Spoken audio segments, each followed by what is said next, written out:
దేవునికి వందనాలండి. ఏంటంటే నేను ఒక మంగళవారం ఇక్కడ ప్రార్థనకు వచ్చానండి. వచ్చినప్పుడు మా పాపకి చిన్న జాబు వచ్చిందండి. అది ఇంటి నుండి చేసే జాబ్ అండి. అయితే వాళ్ళు నైటు జాబ్ చేయమని అడిగారండి. మాకు ఇష్టం లేదు, నైట్ జాబ్ చేయటం మాకు ఇష్టం లేదన్నప్పుడు వాళ్ళు ఇచ్చిన ల్యాప్టాప్కి లాక్ వేసేసారండి. ఎందుకు ఇంకా మాకు ఈ ఉద్యోగం రాక్కర్లేదు, మేము చెప్పినట్టు మీరు వినలేదని చెప్పేసి అన్నారండి.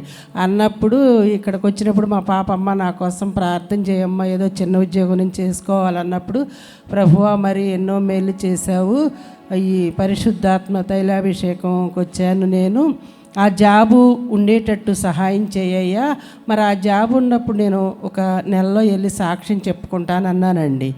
అలా అన్నప్పుడు వాళ్ళే రమ్మని పిలిచారండి. వద్దన్నోళ్ళు పిలిచి, సరేలేమ్మా నైట్ పూట వద్దంటున్నారు కదా మీ ఇంట్లో, సరే పగలపూట వచ్చేసి ఉదయం నుంచి సాయంత్రం వరకు ఆఫీస్లోనే చెయ్యమ్మా అని చెప్పేసి అన్నారండి. మరి దేవుడు చేసిన ఈ మేలుకి దేవునికి స్తుతులు స్తోత్రాలు చెల్లించుకుంటున్నానండి.